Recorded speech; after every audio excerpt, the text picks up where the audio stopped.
오늘도 매운 야담을 찾아주신 여러분 감사합니다. 구독과 좋아요를 누르시면 당신에게 항상 행복과 행운이 있을 거예요. 매운 야담 재밌는 이야기 지금 시작합니다. 고구려의 북부 작은 마을. 이곳은 험준한 산맥과 거친 바람이 주민들의 삶을 가득 채운 곳이었습니다. 농사일은 척박했고 이따금씩 마을을 습격하는 도적들 탓에 주민들은 늘 긴장 속에서 하루하루를 이어가고 있었습니다. 그곳에는 유열이라는 한 청년이 살고 있었습니다. 그는 마을 사람들에게 쓸모없는 시정잡배라 불렸습니다. 유열은 가난한 집안에서 태어나 자랐지만 자신의 처지를 비관하지 않았습니다.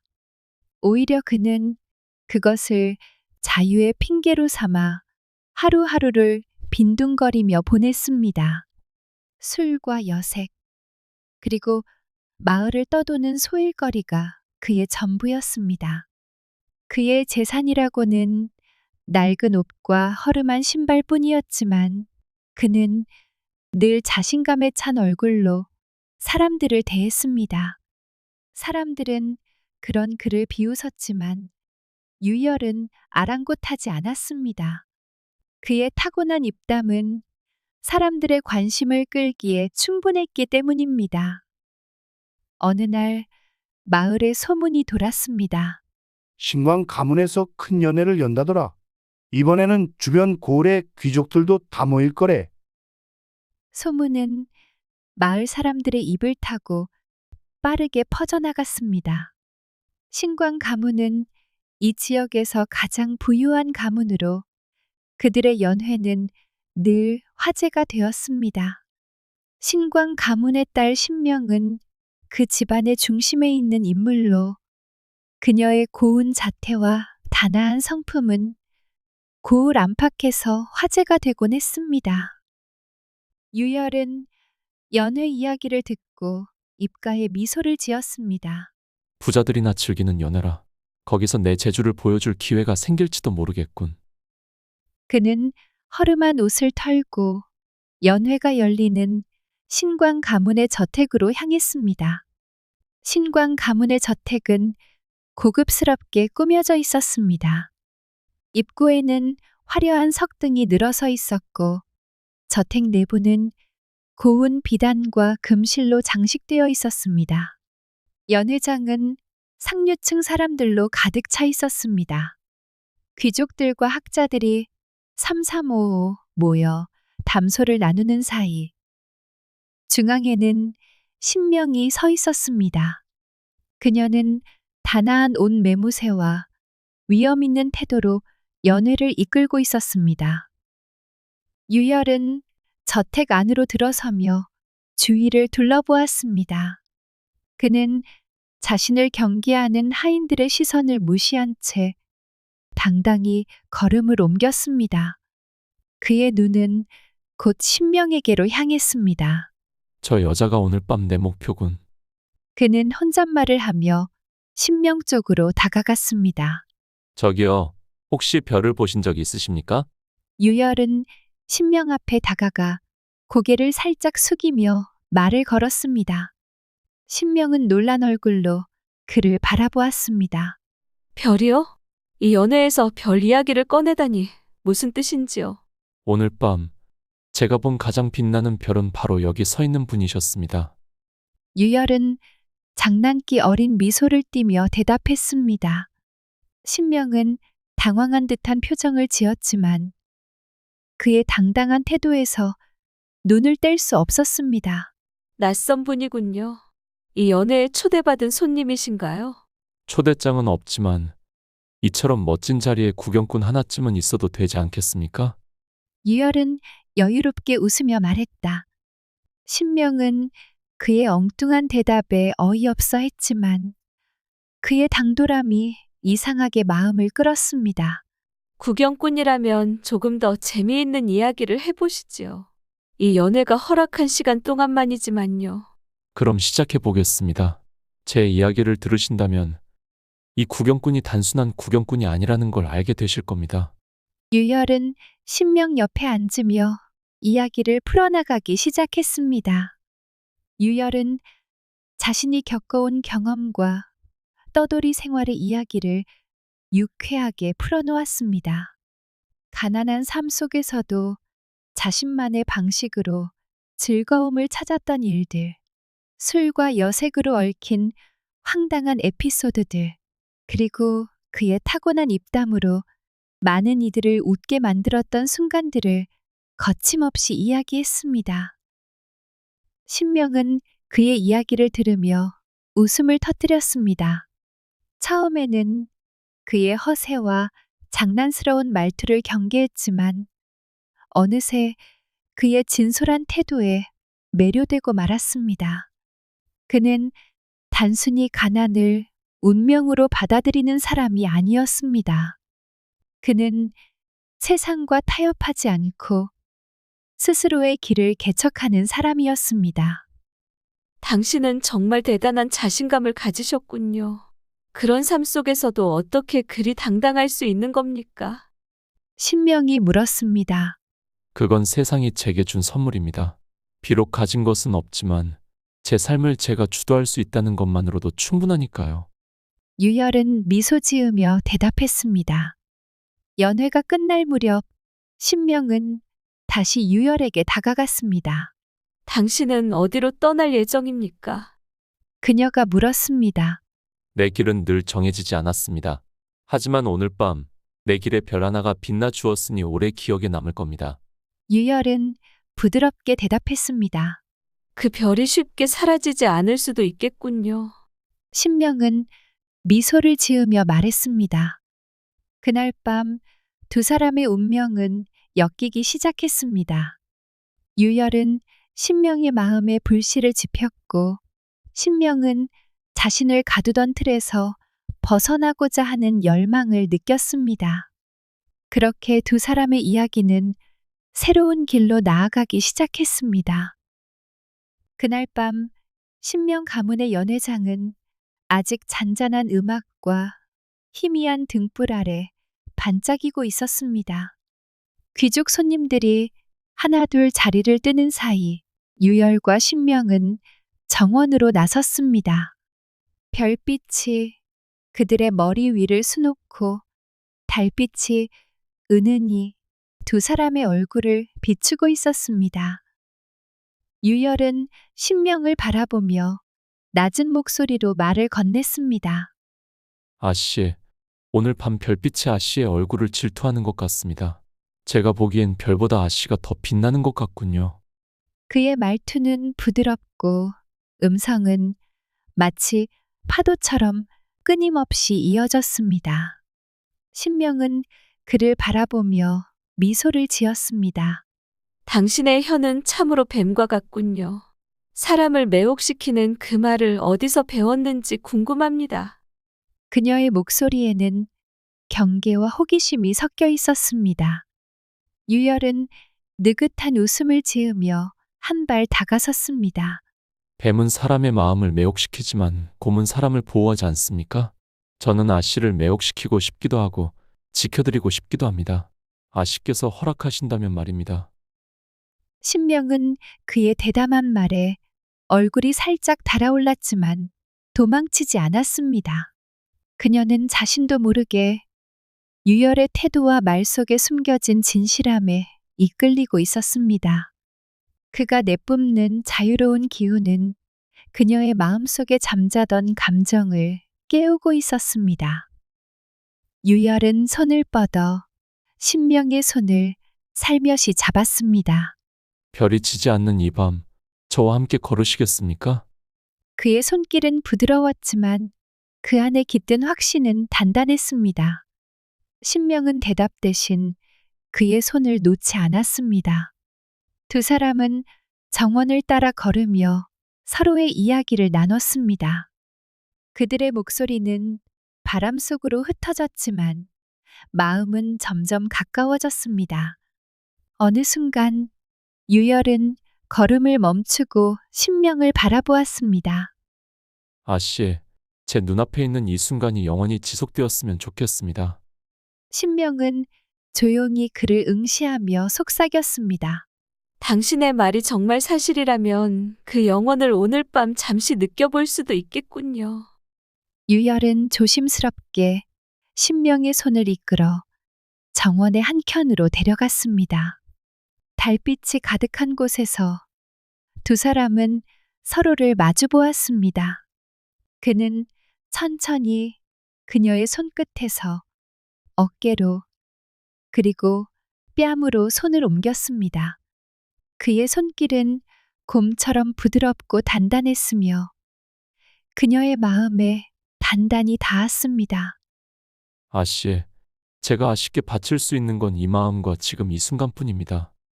신명은 그의 눈 속에서 흔들림 없는 진심을 보았습니다. 그녀는 처음으로 자신을 둘러싼 벽이 무너지는 것을 느꼈습니다.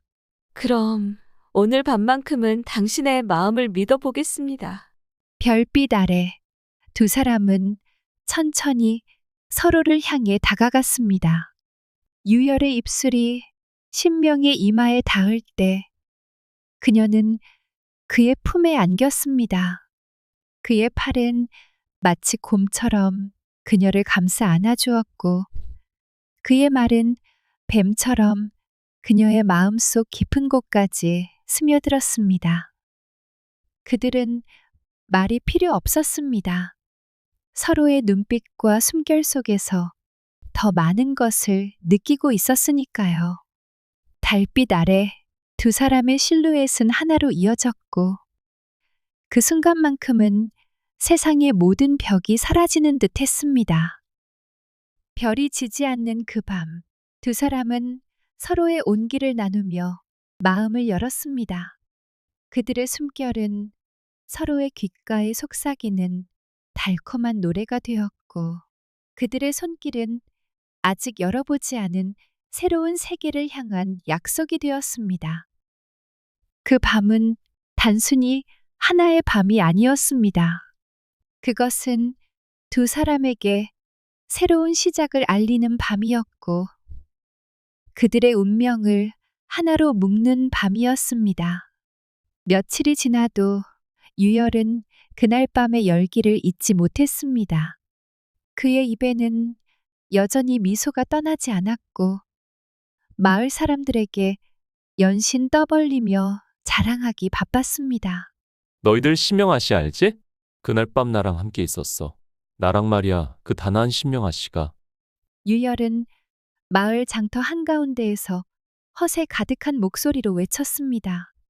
주변 사람들이 의아한 표정으로 그를 바라보았지만 그는 아랑곳하지 않았습니다. 어떤 이는 고개를 내저으며 말했다. 유열, 제발 조용히 해. 그 말이 신명 가문의 귀에 들어가면 내 목숨이 날아갈 거야. 그러나 유열은 느긋하게 웃으며 대답했습니다. 날아가긴 뭘 날아가. 내가 무슨 거짓말을 했다고? 내가 직접 겪은 일을 말했을 뿐이야. 잘난 사람들 속에서도 날 무시 못하는 이유를 보여준 것뿐이지. 유열의 떠벌림은 날이 갈수록 더해갔습니다. 마치 자신이 세상을 정복한 왕이라도 된 것처럼 그는 신명을 얘기하며 자신감을 뽐냈습니다.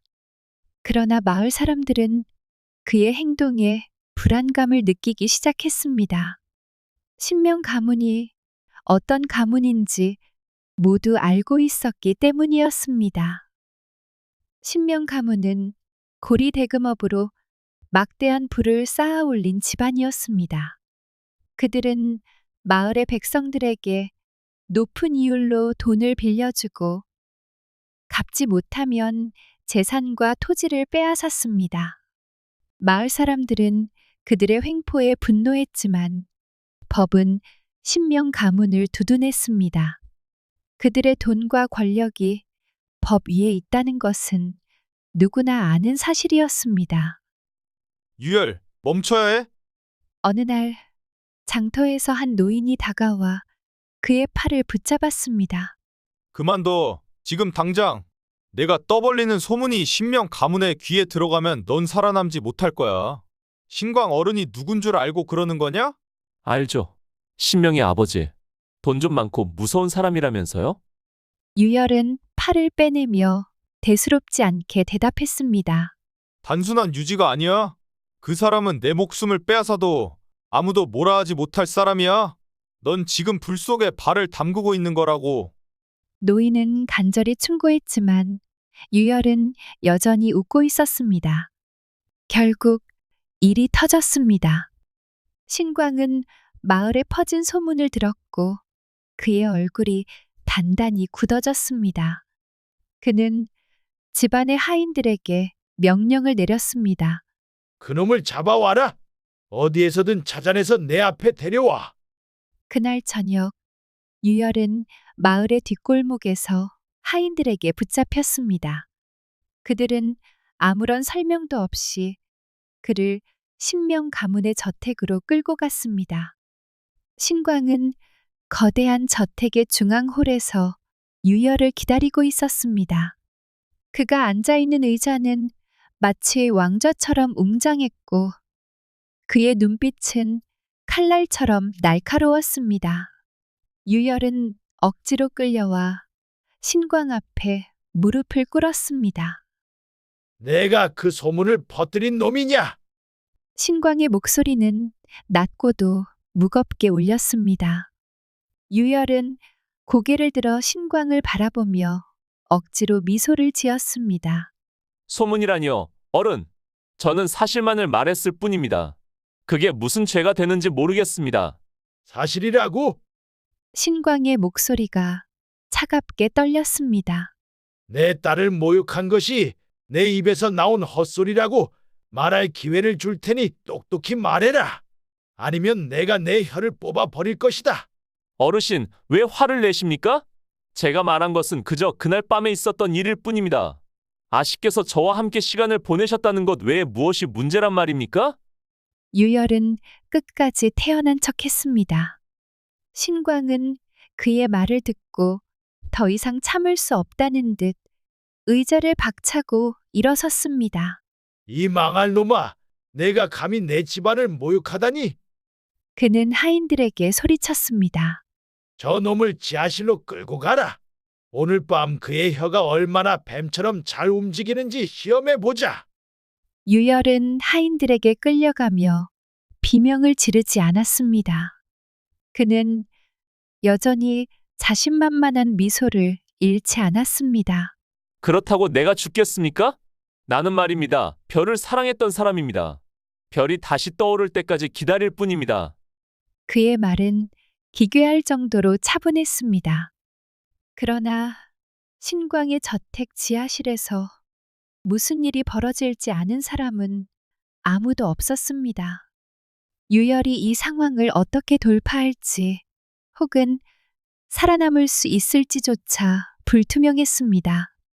그의 혀는 신광의 분노 속에서 어떤 대가를 치르게 될지 이제부터 시작될 일이었습니다. 신광은 저택의 거대한 응접실에서 홀로 고민에 빠져 있었습니다. 의자는 그의 무거운 생각을 담기라도 한 듯 삐걱거렸습니다. 눈앞에는 아직도 그날 유열이 내뱉었던 당돌한 말들이 맴돌고 있었습니다. 저놈을 어떻게 해야 한담? 신광은 자신도 모르게 중얼거렸습니다. 한쪽에서는 당장 그를 처형해야 한다는 생각이 들었지만 다른 한편으로는 쉽게 결정할 수 없었습니다. 유열은 단순히 건방진 젊은이가 아니었습니다. 그의 대담함과 태도에는 이상하게 사람의 마음을 흔드는 무언가가 있었기 때문입니다. 이윽고 신광은 천천히 몸을 일으켰습니다. 그는 늘 중요한 결정을 내릴 때마다 찾는 사람이 있었습니다. 그 사람은 바로 그의 집안에서 오랜 세월 동안 의지해온 무당, 묘심이었습니다. 잠시 후 묘심이 신광 앞에 모습을 드러냈습니다. 그녀는 고운 비단으로 감싼 도포를 걸치고 있었고, 손에는 오래된 버들 지팡이를 들고 있었습니다. 나이는 많아 보였지만 그녀의 눈빛은 젊은이처럼 날카롭고 강렬했습니다. 신광은 그녀를 보자마자 깊이 허리를 숙였습니다. 묘심님, 이번에는 그대의 지혜가 절실합니다. 묘심은 신광을 가만히 바라보다 고개를 끄덕였습니다. 말씀해 보십시오. 어르신께서 이리 부르신 걸 보니 이번 일은 심상치 않은 모양입니다. 신광은 자리에 앉으며 답했습니다. 며칠 전 마을의 떠돌이 청년 하나가 내 딸을 모욕하는 말을 퍼뜨리고 다녔소. 그래서 그놈을 잡아 가두었지요. 그러나 이놈을 단순히 처벌하기에는 이상하게도 망설여지는구려. 그놈에게는 뭔가 알 수 없는 기운이 느껴지요. 묘심은 잠시 생각에 잠겼습니다. 그 청년을 제가 직접 볼 수 있겠습니까? 그의 기운을 확인한 뒤 답을 드리겠습니다. 묘심은 신광의 안내를 받아 지하실로 내려갔습니다. 유열은 단단히 묶인 채 차가운 돌벽에 기대어 앉아 있었습니다. 그러나 그의 얼굴에는 두려움이라고는 전혀 없었습니다. 오히려 그는 태연하게 묘심을 올려다보며 장난스러운 미소를 지었습니다. 새로운 손님이 오셨군요. 이곳은 생각보다 인기 있는 장소인가 봅니다. 묘심은 그의 말을 무시한 채 조용히 그를 살폈습니다. 그녀의 눈은 그의 얼굴에서 어깨로 그리고 등을 향해 천천히 움직였습니다. 그러다 갑자기 그녀의 눈빛이 달라졌습니다. 그녀는 놀란 표정을 지으며 뒤로 한 발짝 물러섰습니다. 이럴 수가. 묘심은 혼잣말처럼 중얼거렸습니다. 왜 그러십니까? 제 등에 뭐라도 있습니까? 유열은 그녀의 반응에 흥미롭다는 듯 물었습니다. 묘심은 아무 말도 하지 않고 신광에게로 돌아갔습니다. 그녀는 신광을 마주보며 침착하게 입을 열었습니다. 어르신, 그 청년을 처벌하지 않는 것이 좋겠습니다. 아니, 그를 사위로 삼으시는 것이 가장 현명한 선택일 것입니다. 신광은 그녀의 말에 당황하며 되물었습니다. 뭐라? 사위로 삼으라니 무슨 소리요? 저놈이 우리 집안을 모욕했는데 그런 놈을 사위로 삼으라고? 묘심은 고개를 끄덕였습니다. 그 청년의 등에는 돼지가 앉아 있습니다. 돼지는 고대부터 부와 복을 상징하는 징조입니다. 저 청년을 사위로 두신다면 어르신의 집안은 영원히 부귀영화를 누릴 것입니다. 만약 그를 해치신다면 그 복은 다른 곳으로 흘러가고 말 것입니다. 신광은 그녀의 말을 듣고 깊은 고민에 빠졌습니다. 그는 손가락을 문지르며 방을 서성였습니다. 그렇다면 그를 그냥 풀어주는 것이 옳단 말인가? 묘심은 단호히 말했습니다. 풀어주는 것만으로는 부족합니다. 그를 어르신 가문과 연결시켜야 합니다. 그 방법은 바로 신명아 씨와의 혼인을 이루는 것입니다. 그래야 돼지의 복이 어르신 가문에 머물 것입니다. 신광은 고개를 숙이고 묵묵히 생각에 잠겼습니다. 그가 받아들이기에는 쉽지 않은 결론이었지만 묘심의 말은 단순히 무시할 수 있는 것이 아니었습니다. 그녀는 오랜 세월 동안 그의 집안을 지켜온 조언자였고 그녀의 말이 틀린 적은 없었습니다. 좋소. 그의 기운이 진짜라면 그의 목숨을 살려주겠소. 그러나 내 딸과의 혼인은 나중에 생각할 일이오.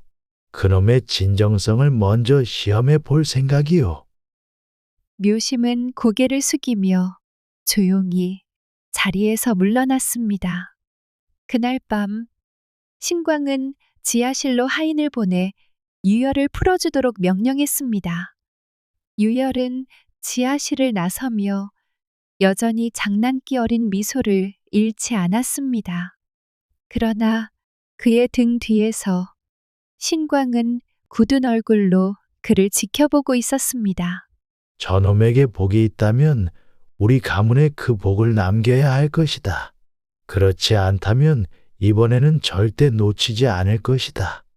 신광의 눈빛은 여전히 차가웠지만 그의 마음속에는 무언가 변화의 기운이 일고 있었습니다.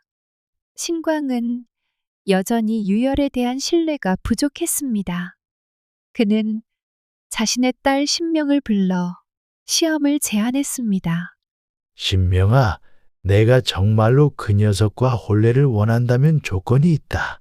내가 너희에게 큰 돈을 줄 테니 그 돈을 3배로 불려오너라. 만약 그렇게 한다면 혼례를 허락하마. 신명은 고개를 숙이며 대답했습니다. 아버지, 저와 유열에게 기회를 주신다면 꼭 그 조건을 이뤄 보이겠습니다. 그리하여 신광은 금화가 든 상자를 유열과 신명에게 내어주었습니다. 유열은 상자를 들고 흥미롭다는 듯 웃으며 말했다. 신명, 이 정도면 우리 삶이 달라질 수 있겠군. 하지만 우선 좀 써야 하지 않겠나? 돈이란 건 돌려야 불어나는 법이니 말이다. 신명은 그의 말에 고개를 끄덕이며 동의했습니다. 그래요. 돈을 쓰며 기회를 찾읍시다.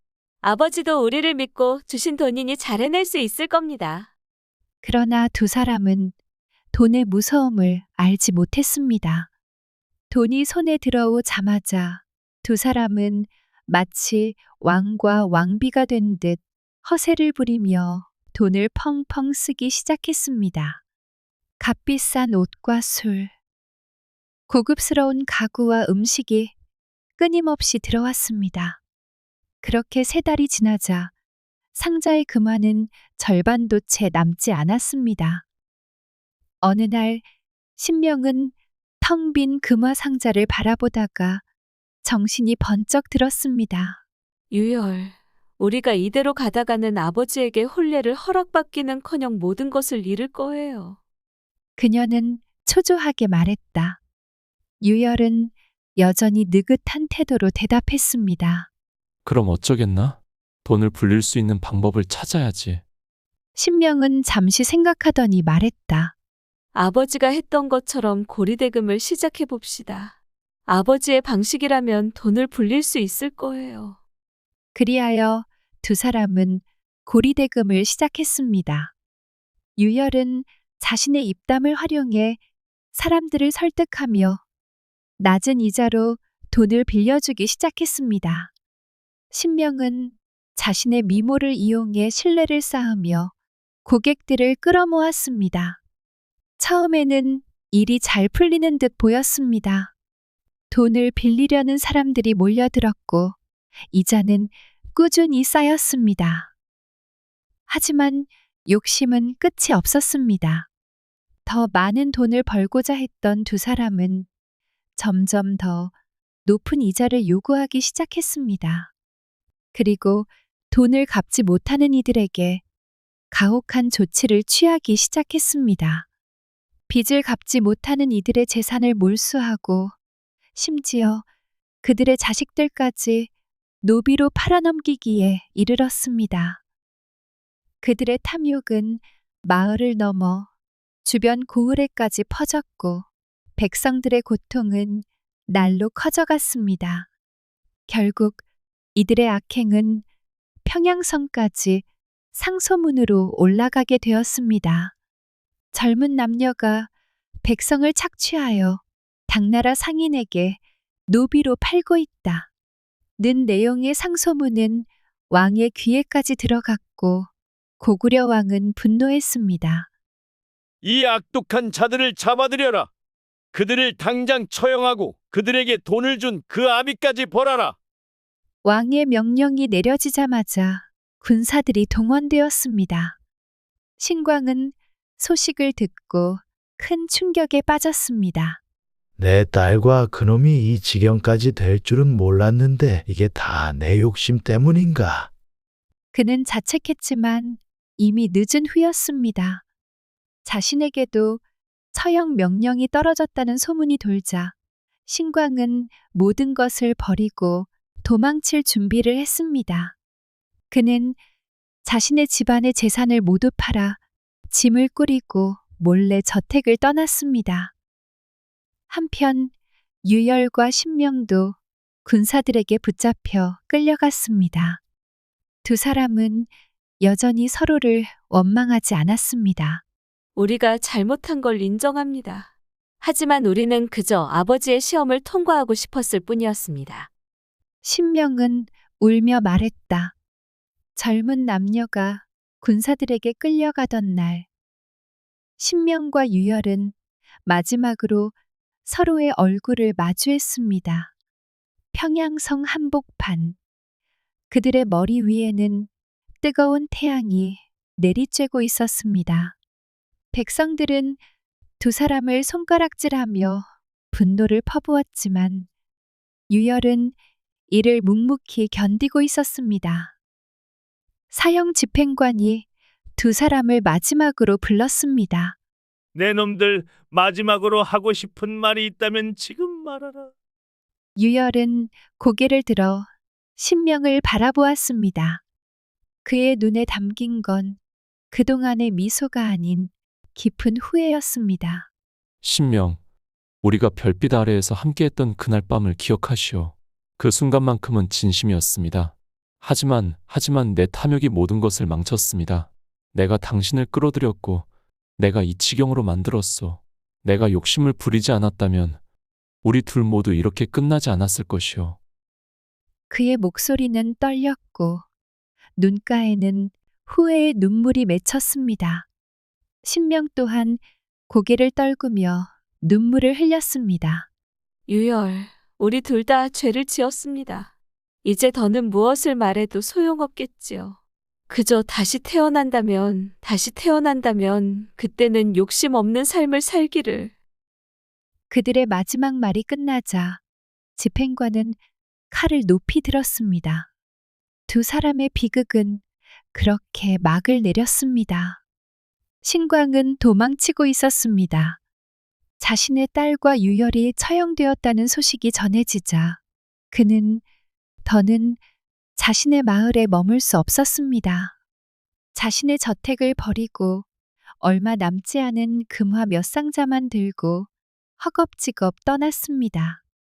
신광이 도망친 곳은 다름 아닌 묘심의 은신처였습니다. 묘심! 묘심! 신광은 그녀의 이름을 외치며 다급히 문을 두드렸습니다. 얼마 지나지 않아 문이 열렸고 묘심이 차분한 표정으로 신광을 맞이했습니다. 마치 그가 찾아올 것을 알고 있었던 것처럼 그녀는 조금도 놀란 기색이 없었습니다. 어르신, 어찌 이곳까지 오셨습니까? 그녀는 고요한 목소리로 물었습니다. 신광은 그녀를 밀치며 안으로 들어섰습니다. 그의 얼굴은 분노로 일그러져 있었습니다.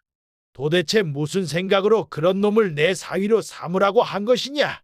내 말대로 했더니 우리 집안이 몰락했다. 내 딸도, 내 명예도, 내 재산도 다 잃었다. 내가 나를 속인 것이냐? 묘심은 신광의 분노를 고요히 받아들였습니다. 그녀는 천천히 앉으며 말했다. 어르신, 진정하시고 제 말을 들어보십시오. 이 모든 것은 제 의도와 다르지 않습니다. 제가 당신을 속인 적은 없습니다. 다만 제게는 당신을 없앨 이유가 있었습니다. 신광은 그녀의 말을 듣고 당황한 얼굴로 물었습니다. 무슨 소리를 하는 것이냐? 나를 없앤다니 그게 무슨 뜻이냐? 묘심은 깊은 한숨을 내쉬며 말했다. 어르신께서 기억하지 못하시겠지요. 제 아들에 대해 말씀드릴 날이 올 줄 알았지만 이제야 그 이야기를 하게 되는군요. 제 아들은 무당의 아들로 태어나 평생 제대로 된 직업을 가질 수 없었습니다. 그리하여 그는 인삼 장사를 시작하려고 어르신께 돈을 빌렸습니다. 그러나 당나라와의 전쟁으로 무역이 막히고 그 돈을 갚을 수 없게 되었지요. 어르신께서는 그런 제 아들을 가혹하게 대하셨고 결국 그를 매질하다 죽음에 이르게 했습니다. 신광의 얼굴이 하얗게 질렸습니다. 그게 내 아들이었단 말이냐? 그렇습니다. 하지만 저는 복수를 서두르지 않았습니다. 피를 흘리지 않고도 당신을 망하게 할 기회를 기다렸지요. 그 기회가 바로 유열이었습니다. 어르신, 그놈의 등을 보았을 때 저는 그의 관상이 돼지가 아니라 멧돼지라는 것을 알았습니다. 멧돼지는 남의 밭을 헤집으며 자신뿐만 아니라 그 밭주인에게까지 해를 끼칩니다. 저는 당신이 그를 사위로 맞이하면 당신의 욕심과 그놈의 탐욕이 서로 얽혀 결국 스스로 무너질 것임을 알았지요. 신광은 분노와 절망에 휩싸여 소리쳤습니다. 그렇다면 처음부터 나를 망하게 할 생각이었단 말이냐? 내가 내 집안을 이렇게 만든 것이냐? 묘심은 여전히 차분히 대답했습니다. 어르신, 제가 무언가를 만들었다고 생각하지 마십시오. 저는 단지 당신이 이미 가진 욕망을 스스로 무너뜨릴 기회를 제공했을 뿐입니다. 당신이 욕심을 부리지 않았다면 이런 결과는 없었을 것입니다. 그때 묘심의 집 밖에서 웅성거리는 소리가 들려왔습니다. 관군들이 집을 포위하고 있었습니다. 한 군사가 큰 소리로 외쳤습니다. 신광, 너의 죄는 이미 밝혀졌다. 지금 즉시 나와라. 신광은 소리치는 군사의 목소리를 듣고 온몸이 얼어붙었습니다. 이렇게 빨리? 그는 혼잣말을 하며 허둥지둥 일어섰지만 이미 몸이 말을 듣지 않았습니다. 그의 다리는 떨리고 있었고 온몸이 땀으로 흠뻑 젖어 있었습니다. 묘심은 차분히 그를 바라보며 말했다. 어르신, 이제 선택의 시간이 왔습니다. 도망치겠습니까? 아니면 그 모든 것을 받아들이겠습니까? 신광은 이를 악물며 답했습니다. 받아들이라니, 나는 아직 끝나지 않았다. 그는 문 쪽으로 비틀거리며 나아갔지만 그가 발을 내디딜 때마다 관군의 목소리는 더욱 가까워졌습니다. 문이 거칠게 열렸고 관군들이 집 안으로 들어섰습니다. 그들은 신광을 발견하자 곧바로 그를 둘러쌌습니다. 내 놈이 신광이냐? 나라의 백성을 괴롭히고 당나라의 노비를 팔아넘긴 죄인? 신광은 마지막으로 저항하려는 듯 몸부림쳤지만 이미 힘이 다 빠진 그는 군사들에게 쉽게 붙잡혔습니다. 그의 눈은 두려움과 절망으로 가득 차 있었습니다. 그는 묘심을 향해 마지막으로 외쳤습니다. 내가 날 이렇게 만들었다. 내가 내 운명을 망쳤다. 그러나 묘심은 조용히 고개를 저으며 대답했습니다. 어르신, 당신의 운명은 당신 스스로 만든 것입니다. 저는 그저 거울을 보여준 것뿐입니다. 관군들은 신광을 끌고 나갔습니다. 신광은 마지막까지 발버둥 쳤지만 그의 외침은 허공 속으로 사라져갔습니다. 그는 자신의 저택으로 돌아갈 수도 잃어버린 딸을 되찾을 수도 없었습니다. 그의 끝은 이미 정해져 있었던 것입니다.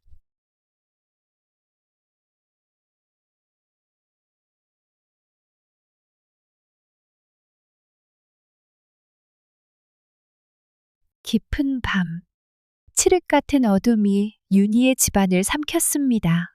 높은 담장 너머 멀리서 들려오는 풀벌레 소리와 간헐적인 개 짖는 소리만이 정막을 간신히 메우고 있었습니다. 윤희는 화려하지만 어딘가 차갑고 쓸쓸한 자신의 방창가에 기대 앉아 밤하늘을 올려다보았습니다. 창밖으로 보이는 것은 높고 검은 담장과 그 너머 어렴풋이 보이는 나뭇가지들 뿐이었습니다. 곧 닥쳐올 혼례, 정해진 상대, 얼굴조차 제대로 알지 못하는 사람과의 평생을 생각하면 가슴 한켠이 무겁게 짓눌렸습니다. 명문가의 여식으로 태어나 부족함 없이 자랐지만 정략 결혼이라는 굴레는 그녀에게서 진정한 행복과 자유를 앗아갔습니다. 그녀의 마음은 마치 굳게 닫힌 문처럼 굳어져 있었고 그 안에는 깊은 외로움과 슬픔이 켜켜이 쌓여 있었습니다. 아씨, 벌써 주무시지 않고 무엇을 그리 보고 계십니까? 나이든 유모가 걱정스러운 목소리로 물었습니다. 잠이 오지 않습니다. 이 밤이, 이 고요함이 마치 제 미래를 예고하는 것 같아서요. 윤희는 창밖을 바라보며 나지막이 대답했습니다. 아씨, 그런 불길한 말씀 마십시오. 좋은 날이 곧 오실 겁니다. 유모는 윤희의 손을 잡고 다독였습니다. 하지만 윤희의 마음은 쉽게 진정되지 않았습니다. 그녀의 눈빛은 밤하늘의 별처럼 차갑고 멀게 빛나고 있었습니다. 그날 밤 윤희는 답답한 마음을 도저히 떨쳐낼 수 없어 저도 모르게 자리에서 일어났습니다. 화려한 옷을 벗어 던지고 간편한 옷차림으로 갈아입은 그녀는 조심스럽게 방을 나섰습니다. 복도를 지나 정원으로 향하는 문을 열자 차가운 밤 공기가 그녀의 뺨을 스쳤습니다. 정원은 짙은 어둠에 잠겨 있었지만 은은한 달빛이 군데군데 비추며 신비로운 분위기를 자아내고 있었습니다. 특히 정원 한쪽에 자리한 붉은 매화나무는 온 동네를 감싸 안는 듯한 포근하며 감동에 물든 강렬한 존재감을 드러내고 있었습니다. 다른 매화나무들은 하얀 꽃잎을 달빛에 반사시키고 있었지만 유독 그 나무만은 어둠 속에서도 붉은 기운을 뿜어내는 듯 했습니다. 윤희는 마치 이끌리듯 그 나무 아래에 멈춰 섰습니다. 차가운 바람에 흔들리는 붉은 꽃잎들을 조심스럽게 어루만지자 그녀의 손끝에 차갑고 섬세한 감촉이 느껴졌습니다. 그때 그녀는 희미한 소리를 들었습니다. 나뭇잎 스치는 소리 혹은 누군가의 발소리 같기도 했습니다. 윤희는 깜짝 놀라 주변을 둘러보았지만 짙은 어둠 속에는 아무것도 보이지 않았습니다.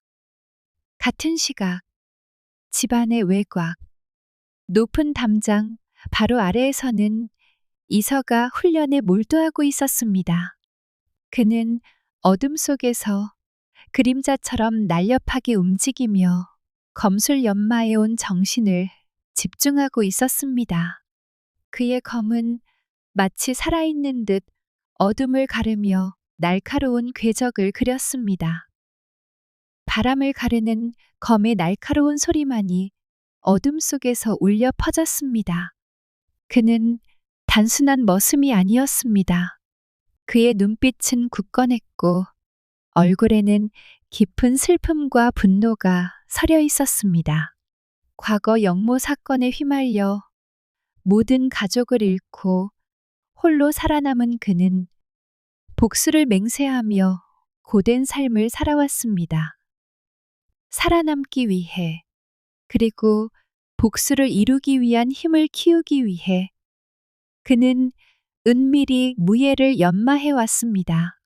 윤희의 집안에 머슴으로 들어온 것도 철저히 계산된 계획의 일부였습니다.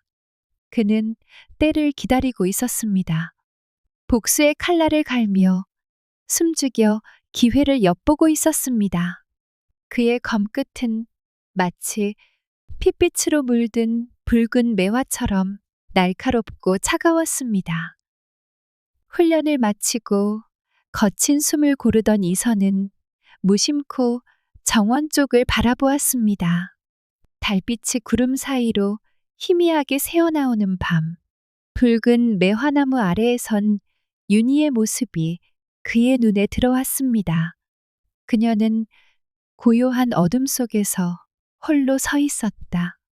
차갑고도 부드러운 달빛이 그녀의 윤곽을 감싸고 그 속에서 윤희는 마치 어딘가 다른 세상에서 온 존재처럼 아련하게 빛났다.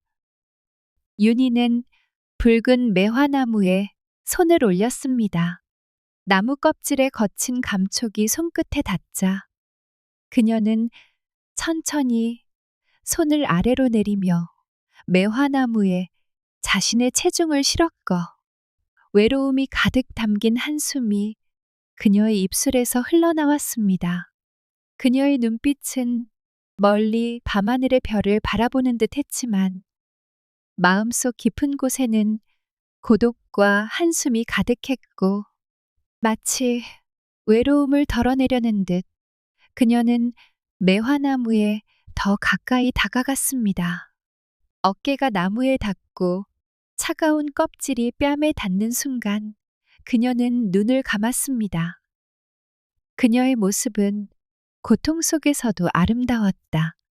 차가운 바람에 흔들리는 매화나무 아래에서 그녀는 고독의 끝자락에서 자신을 나무에 의지한 채 서 있었다. 그런 그녀를 바라보던 이서의 가슴 속에는 말할 수 없는 감정이 밀려들었다. 윤희를 향한 동정과 이해, 그리고 알 수 없는 끌림이 그의 마음을 흔들고 있었다. 이선은 황급히 몸을 숨겼지만 그의 심장은 격렬하게 뛰고 있었습니다. 그는 그녀의 눈빛에서 슬픔과 외로움을 읽었습니다. 자신과 같은 아픔을 가진 사람이라는 것을 본능적으로 느꼈습니다. 이선은 밤마다 정원 주변을 순찰하며 멀리서 그녀를 지켜보았습니다. 그는 그녀의 작은 움직임 하나하나에 주의를 기울였습니다. 바람에 흔들리는 머리카락, 책장을 넘기는 손길, 밤하늘을 올려다보는 눈빛까지 그는 모든 것을 기억했습니다. 두 사람 사이에는 말로는 표현할 수 없는 미묘한 긴장감과 끌림이 감돌았습니다. 신분의 차이, 그리고 각자가 가진 비밀 때문에 그들은 감정을 쉽사리 드러내지 못했지만 마치 조용히 피어나는 꽃처럼 그들의 감정은 서서히 싹트고 있었습니다. 그러던 어느 날 윤희의 방에 보내진 혼수품 중에서 심상치 않은 물건이 발견됩니다. 화려하게 장식된 비단 상자 안에는 아름다운 비녀 한 쌍이 들어있었는데 자세히 살펴보니 비녀 끝에 치명적인 독이 묻어 있었습니다. 하마터면 윤희가 직접 만질 뻔한 아찔한 상황이었습니다. 이게 어찌 된 일이냐? 윤희의 어머니가 경악하며 소리쳤습니다. 집안은 발칵 뒤집히고 윤희는 극심한 불안감과 공포에 휩싸입니다. 누가 왜 자신을 해치려 하는 것일까요? 의심과 공포가 그녀를 짓누르고 그녀의 마음속 외로움은 더욱 깊어졌습니다. 이 사건을 계기로 이선은 윤희를 더욱 가까이에서 보호하게 됩니다. 밤에는 윤희의 처소 주변을 더욱 철저하게 순찰하고 낮에는 그녀의 곁에서 굳은 일을 도맡아 하며 그녀의 안전을 지키기 위해 최선을 다합니다. 이서 늘 고맙네. 덕분에 마음이 놓이는구려. 윤희의 유모가 이서에게 감사를 표했습니다. 혼수품에서 독이 발견된 후 윤희의 집안은 마치 폭풍 전야의 고요처럼 불안한 긴장감에 휩싸였습니다. 하인들은 횃불을 높이 들고 밤늦도록 집안 곳곳을 샅샅이 뒤졌습니다. 굳게 닫힌 문틈 사이로 새어나오는 횃불의 불빛은 마치 불안한 심리를 반영하는 듯 어둠 속에서 흔들리고 있었습니다. 윤희의 어머니는 얼굴이 하얗게 질린 채 넋을 잃은 사람처럼 방 안을 서성이고 있었습니다. 그녀의 눈에는 깊은 두려움과 함께 알 수 없는 분노가 서려 있었습니다. 윤희는 자신의 방 깊숙한 곳에서 떨리는 손으로 겨우 차를 마시고 있었습니다. 끓어오르는 불안감을 애써 누르려 했지만 그녀의 마음속에는 누가 자신을 해치려 하는 것인지에 대한 의문과 함께 이 모든 상황이 마치 거대한 음모의 일부인 것 같다는 불길한 예감이 자리 잡고 있었습니다. 아씨, 괜찮으십니까? 유모가 문 밖에서 조심스럽게 물었습니다. 문을 열고 들어온 유모의 얼굴에는 짙은 걱정과 함께 안타까움이 드리워져 있었습니다. 그녀는 윤희의 곁에 앉아 떨리는 손을 따뜻하게 감싸 쥐었습니다. 누가 왜 저를 해치려 하는 걸까요? 마치 어둠 속에서 손이 뻗어오는 것 같아요. 윤희는 차가운 찻잔을 내려놓으며 나지막이 속삭였습니다. 그녀의 목소리는 가늘게 떨리고 눈에는 눈물이 그렁그렁 맺혀 있었습니다. 그때 이서가 조심스럽게 방으로 들어왔습니다. 그는 평소의 과묵함을 유지하고 있었지만 그의 눈빛은 어느 때보다 날카롭고 진지했습니다. 그는 윤희와 유모에게 정중히 고개를 숙여 인사했습니다. 마님, 혹시 최근에 이상한 점을 느끼신 적은 없으십니까? 이서가 조심스럽게 물었습니다. 그의 목소리는 낮고 차분했지만 그 안에는 긴장감과 함께 윤희를 보호하려는 강한 의지가 담겨 있었습니다. 윤희는 잠시 생각에 잠겼습니다. 며칠 전 정원에서 누군가 저를 보고 있는 듯한 느낌을 받았습니다. 하지만 그뿐입니다. 제가 너무 예민했던 것 같아요. 윤희가 조심스럽게 대답했습니다. 그녀의 눈동자는 불안하게 흔들렸고 목소리는 점점 작아졌습니다. 이서는 그 말을 듣고 더욱 심각한 표정을 지었습니다. 그는 그날 밤부터 윤희의 처소 주변을 더욱 철저하게 순찰하기 시작했습니다. 밤늦도록 정원을 돌며 작은 소리 하나 놓치지 않으려 귀를 기울였습니다. 바람에 나뭇잎 스치는 소리, 멀리서 들려오는 짐승의 울음소리, 심지어는 풀벌레 소리까지 그는 모든 소리에 집중했습니다. 그의 눈빛은 어둠 속에서도 매처럼 날카로웠고 주변의 모든 것을 경계하고 있었습니다. 그는 마치 맹수로부터 새끼를 지키는 어미처럼 윤희를 보호하려 했습니다. 그의 마음속에는 윤희를 반드시 지켜내겠다는 굳은 결의가 자리 잡고 있었습니다. 며칠 후 깊은 밤, 이서는 정원을 순찰하던 중 수상한 그림자를 발견했습니다. 담장 너머에서 누군가 윤희의 처소를 엿보고 있었던 것입니다. 그림자는 마치 뱀처럼 담장 그림자의 몸을 숨긴 채 조심스럽게 움직이고 있었습니다. 이서는 숨소리조차 죽이며 조용히 그림자에게 다가갔습니다. 그리고는 순식간에 그림자를 덮쳤습니다. 어둠 속에서 펼쳐진 추격전은 숨막힐 듯 긴장감이 넘쳤습니다. 이서는 그림자처럼 날렵하게 움직이며 그림자를 바짝 추격했습니다.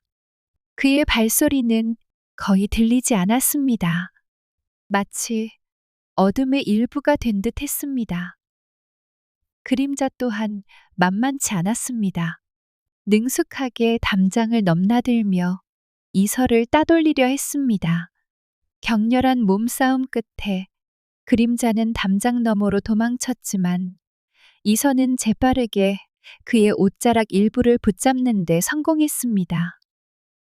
그림자가 사라진 뒤 이서는 손에 쥔 옷자락을 천천히 살펴보았습니다.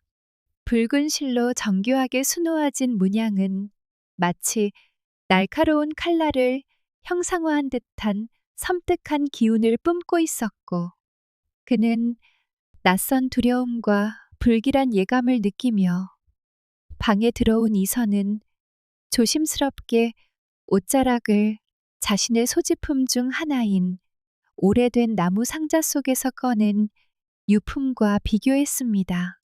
상자 속에는 그의 아버지가 생전에 남긴 마지막 유품과 몇 장의 그림, 유서가 들어 있었습니다. 이서의 손이 떨렸습니다.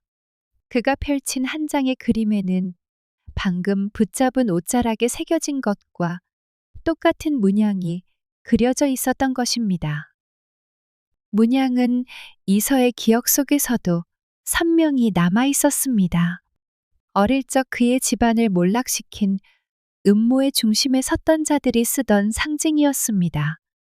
이제 모든 것이 분명해졌습니다.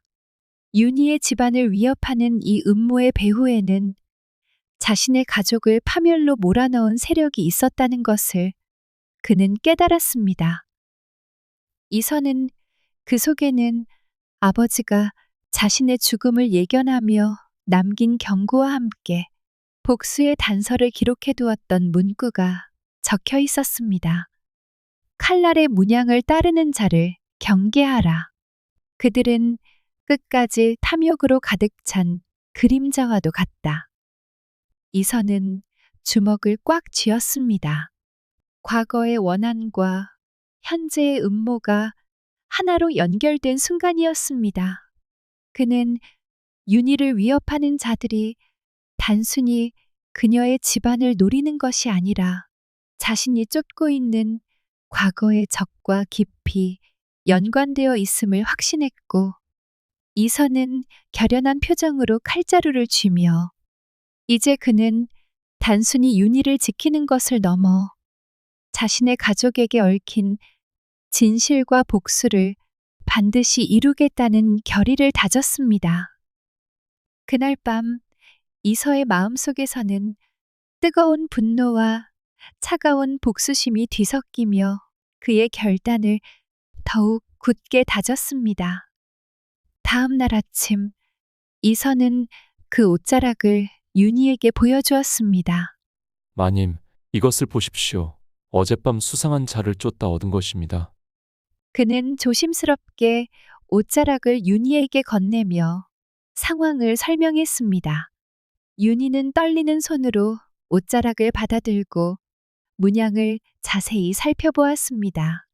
그녀의 얼굴이 점점 창백해졌습니다. 그것은 그녀의 집안과 오랫동안 앙숙 관계에 있던 권력욕에 눈이 먼 조 대감 가문의 문양이었습니다. 조 대감은 윤희 집안의 재산을 호시탐탐 노리고 있었고, 윤희와의 정략 결혼을 끈질기게 추진하려다 매번 거절당한 적이 있었습니다.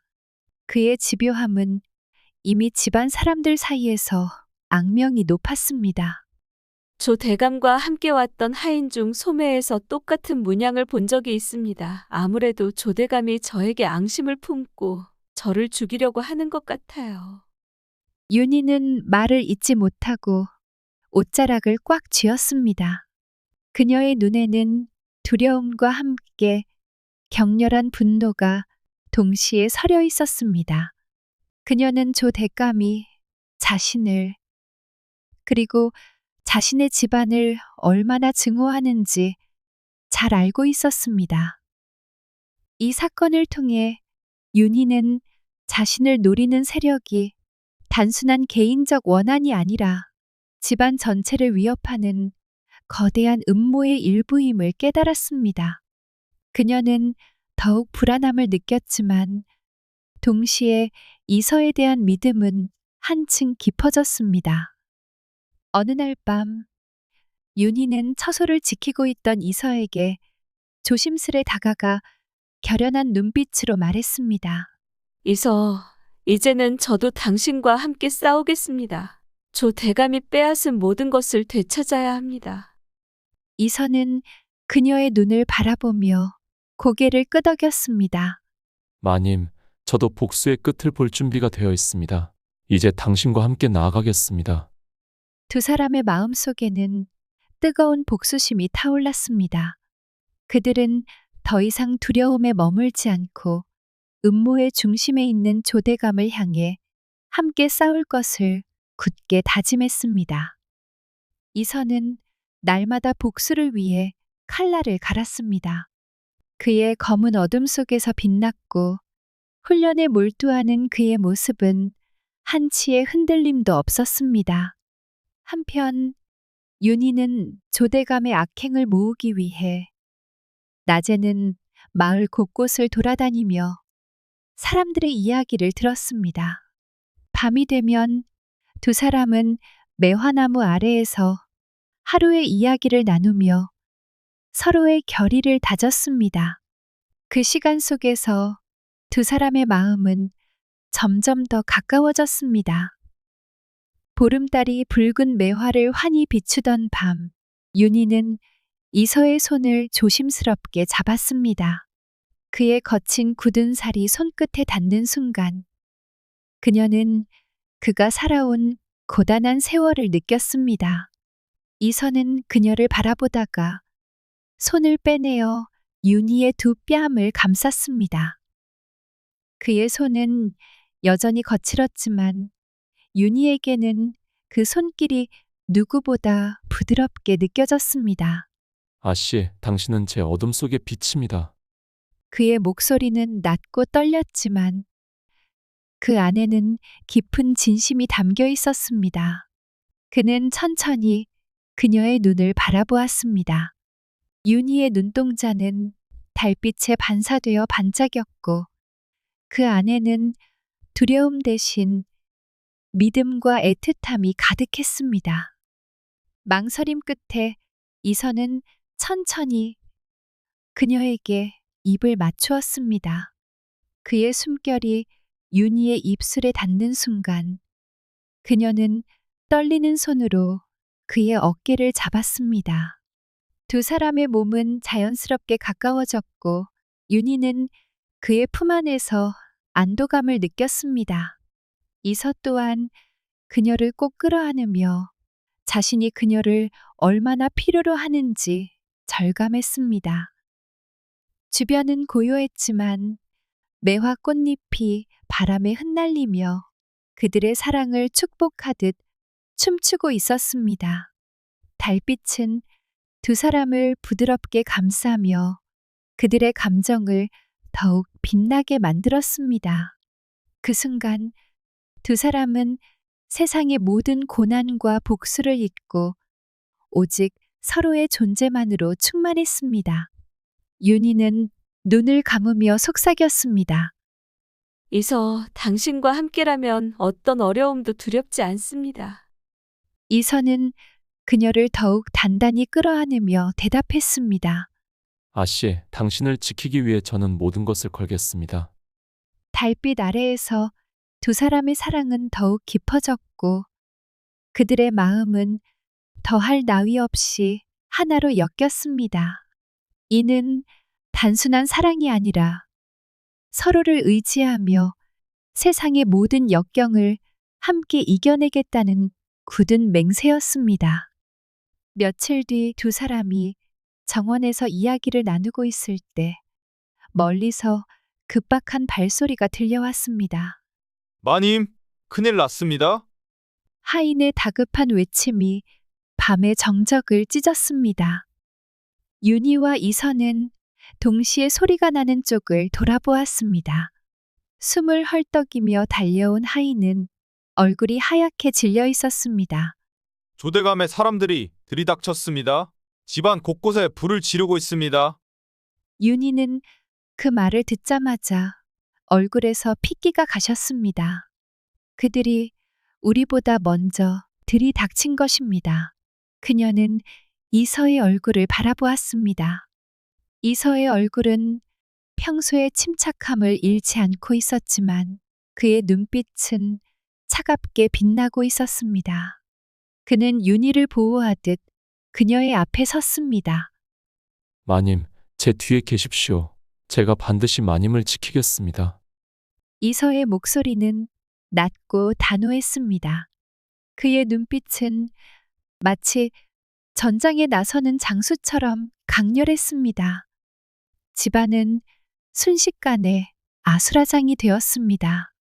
조대감의 사람들이 횃불을 들고 들이닥쳐 집안 곳곳에 불을 질렀고 하인들은 혼비백산하여 도망치기에 바빴습니다.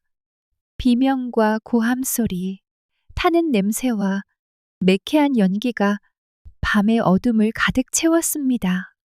윤희는 이서의 뒤에 바짝 붙어 그의 옷자락을 꽉 쥐었습니다. 그녀의 심장은 격렬하게 뛰고 있었고 온몸이 떨리고 있었습니다. 이서는 윤희를 데리고 안전한 곳으로 이동하기 시작했습니다. 그는 주변을 경계하며 조심스럽게 발걸음을 옮겼습니다. 그의 눈빛은 매섭게 빛나고 있었고 그의 손은 언제든 검을 뽑을 수 있도록 검자루를 쥐고 있었습니다. 그는 맹수와 같은 기세로 윤희를 보호하며 나아갔습니다. 그는 하천 다리 및 조대감이 찾지 못할 곳에 윤희아 씨 숨기면서 마님, 여기서 나가지 마십시오. 제가 잠시 다녀오겠습니다. 이서는 윤희에게 정중하게 말하고는 문을 닫고 밖으로 나갔습니다. 곧바로 칼을 뽑아들고 어둠 속으로 사라졌습니다. 윤희는 좁은 공간에 혼자 남겨져 두려움에 떨었습니다.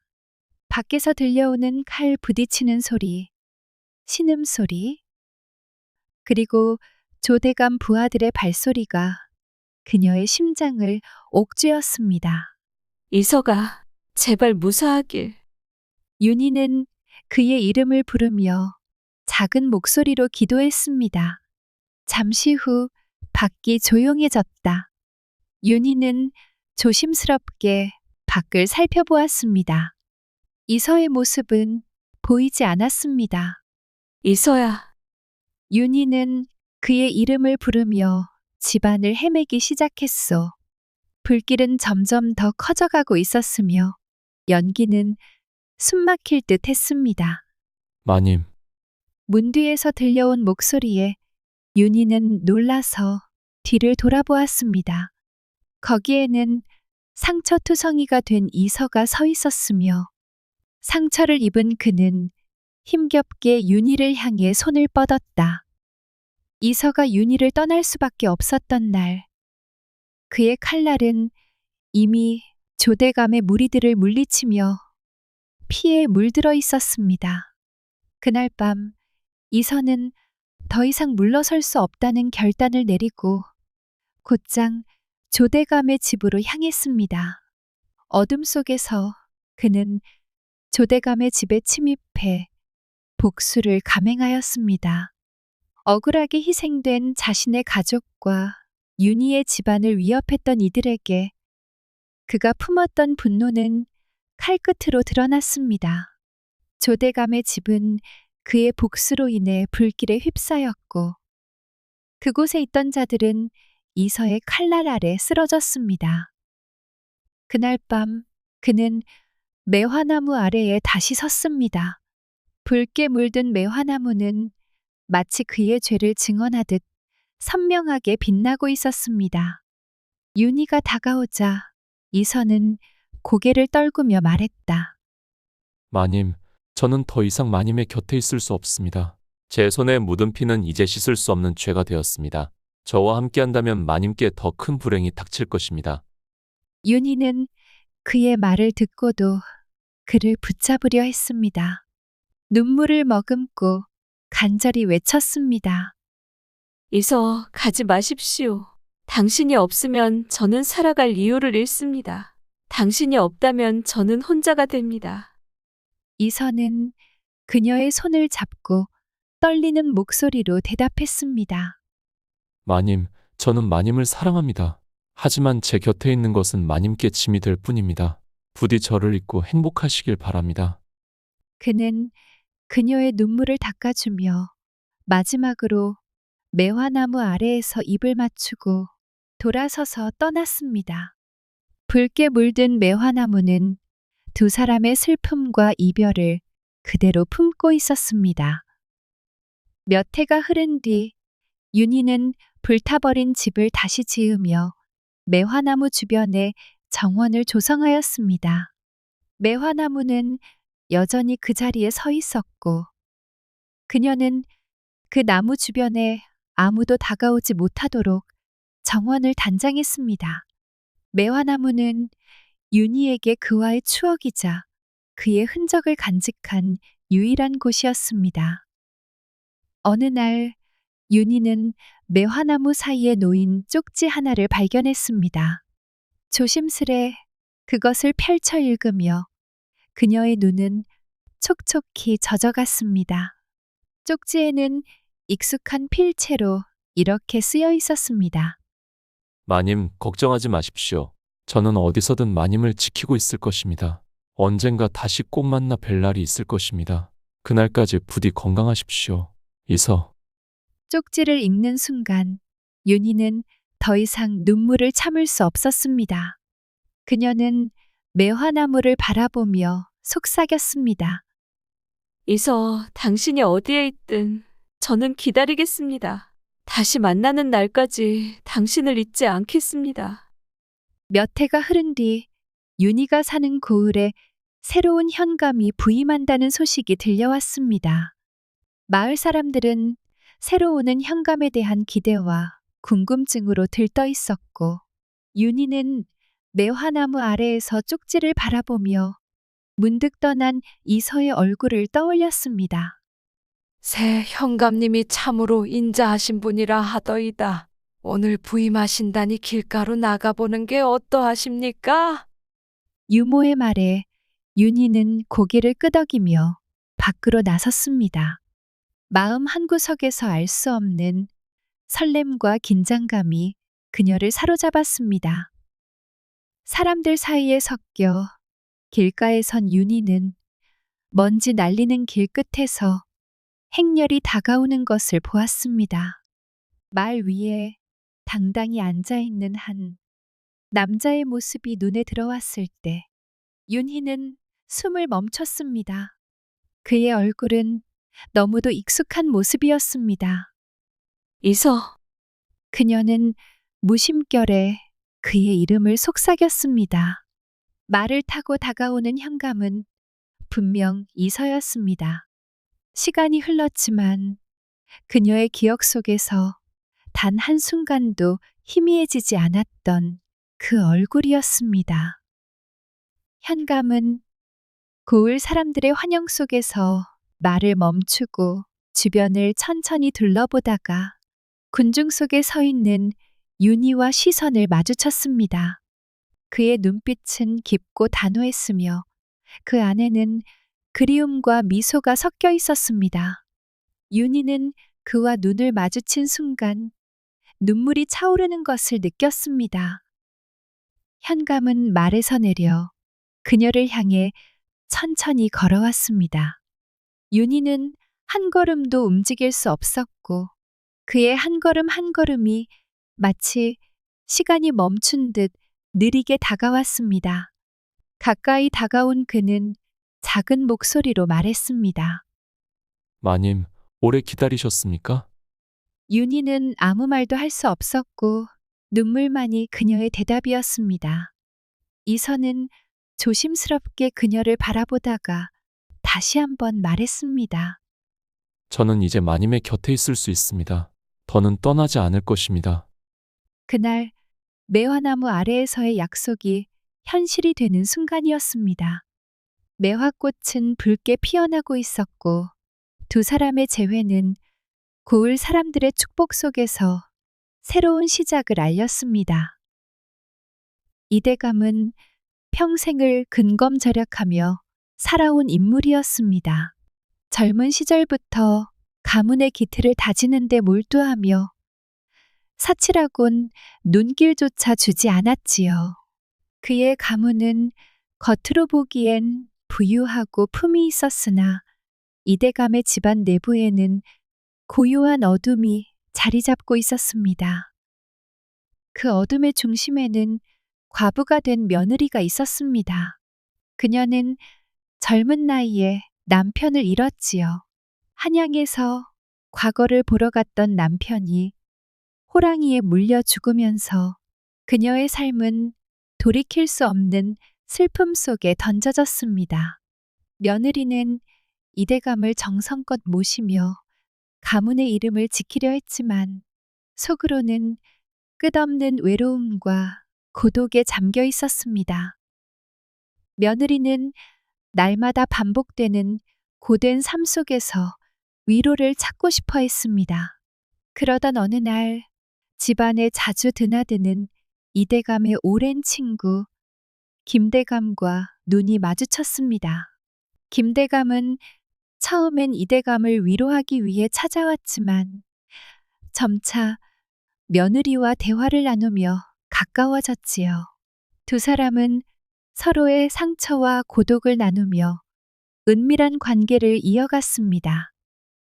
어느 날 저녁, 며느리는 평소와는 다르게 특별히 정성스러운 음식을 준비했습니다.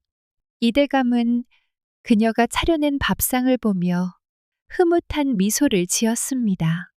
며느라, 오늘 음식이 아주 훌륭하구나. 너의 정성이 느껴진다.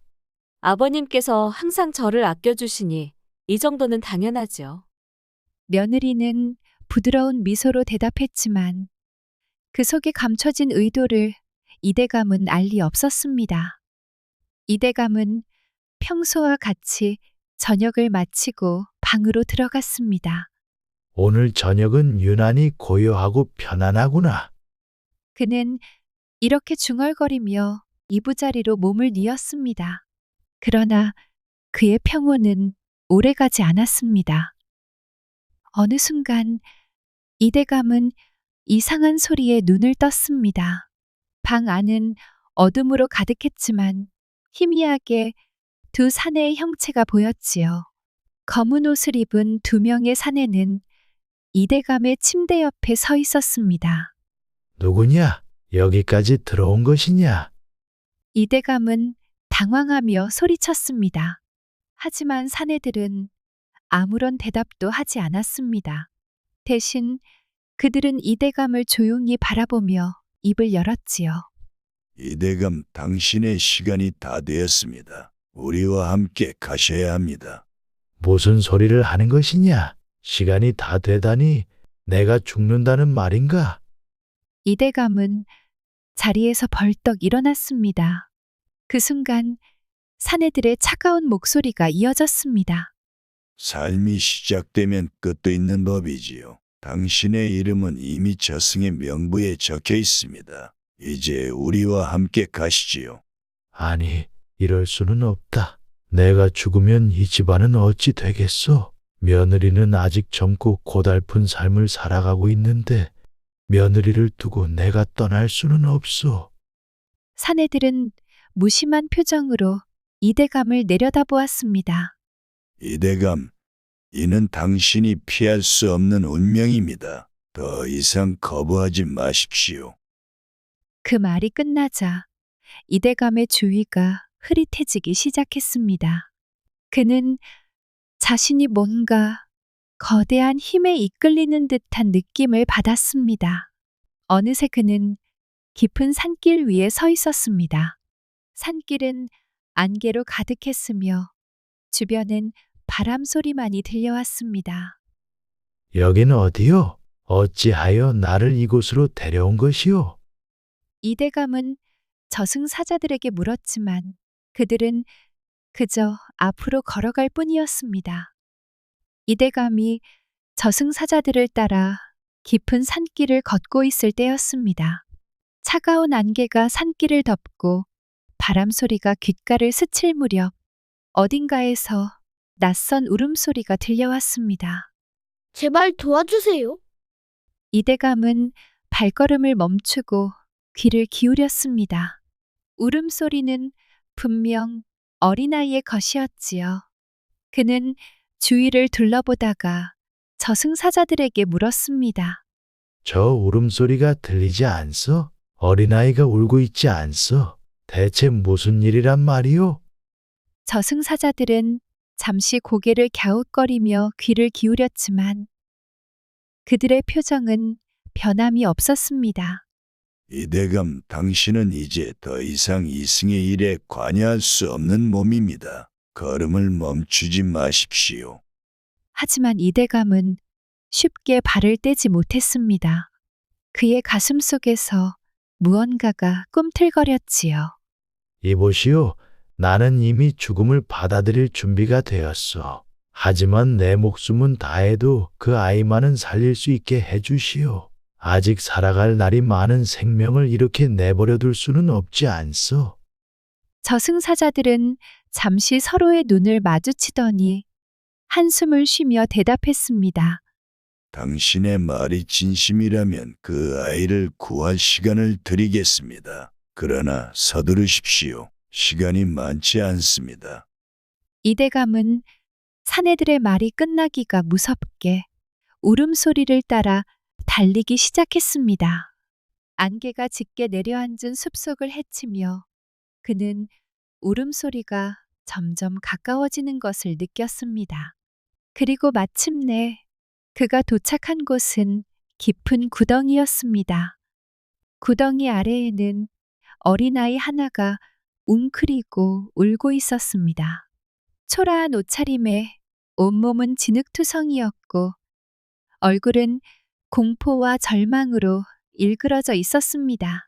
구덩이는 산적들이 호랑이를 잡으려고 파놓은 함정이었고 그 안에 갇힌 아이는 오도 가도 못한 채 울고 있었던 것이지요. 이대감은 한숨을 내쉬며 구덩이 가장자리에 무릎을 꿇었습니다. 거기 있는 아이야, 걱정 말거라. 내가 널 꺼내주마. 아이의 울음소리가 잠시 멈췄습니다. 아이는 두려움 섞인 눈으로 이대감을 바라보다가 다시 간절히 외쳤습니다. 대감님, 제발 저를 살려주세요. 저는 아직 죽기 싫어요. 이대감은 안타까운 마음에 주먹을 꽉 쥐었습니다. 그는 주변을 살피더니 구덩이 안으로 몸을 천천히 내리기 시작했습니다. 미끄러지듯 내려간 끝에 그는 아이에게 다가갔습니다. 가까이서 본 아이는 앙상하고 작은 손으로 얼굴을 감싸며 두려움에 떨고 있었습니다. 이리 오너라. 겁내지 말거라. 이제는 안전하다.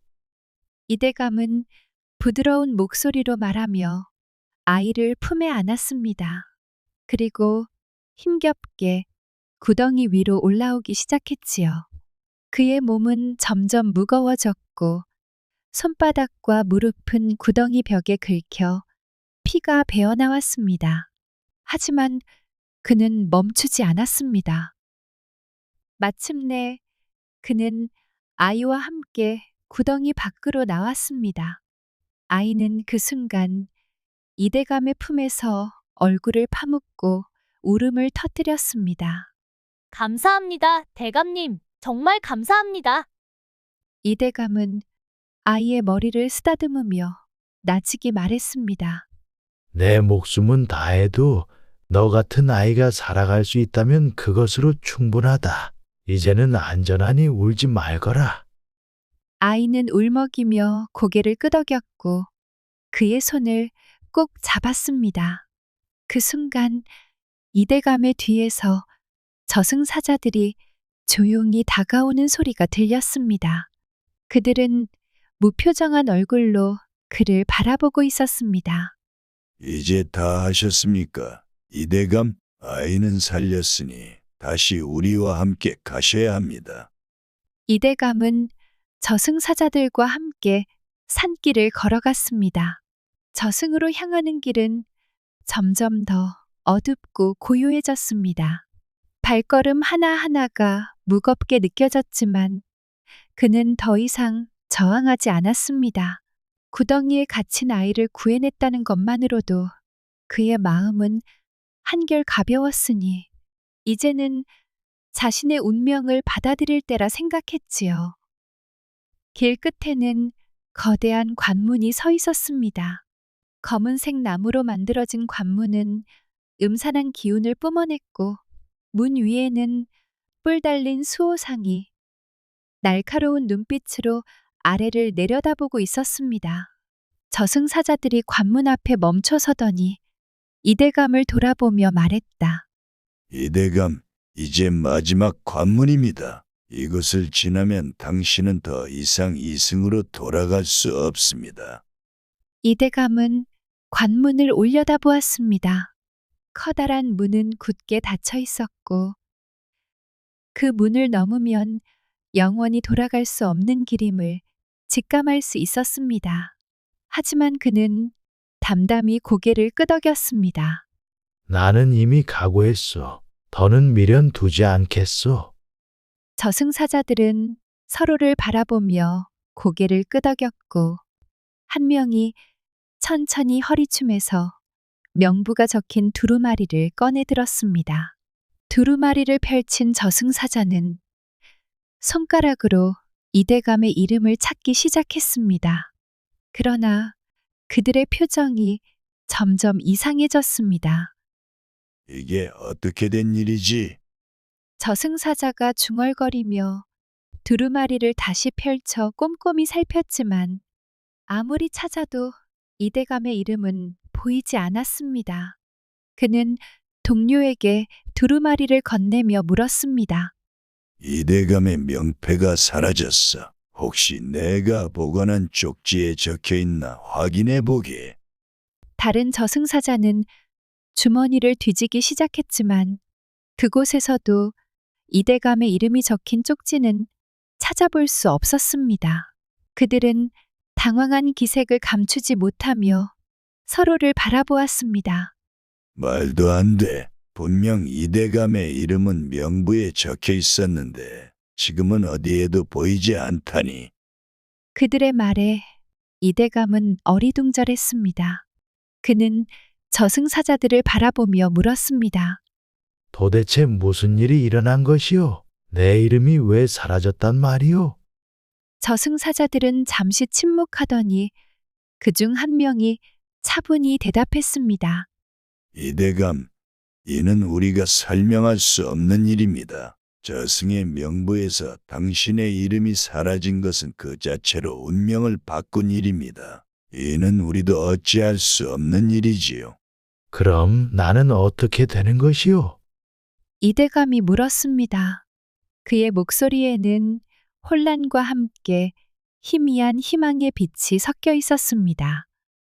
저승사자는 깊은 한숨을 내쉬며 말했습니다. 이것 또한 당신의 운명입니다. 우리는 더 이상 당신을 저승으로 데려갈 수 없습니다. 이제 당신은 이승으로 돌아가야 합니다. 이대감은 저승사자의 말을 듣고도 쉽게 믿을 수 없었습니다. 그러나 그들의 단호한 표정을 보고 그는 자신이 살아갈 수 있는 기회를 얻게 되었음을 깨달았습니다. 이 모든 일이 꿈만 같구려. 하지만 만약 내가 다시 이승으로 돌아간다면 그것이 무엇을 의미하는지 고민해 보겠소. 저승사자들은 관문 앞에서 이대감의 뒤를 돌아섰습니다. 그리고 차가운 목소리로 마지막 한마디를 남겼습니다. 이대감 기억하십시오. 이승에서 당신이 무엇을 해야 할지는 이제 당신의 몫입니다. 이 기회를 헛되이 하지 마십시오.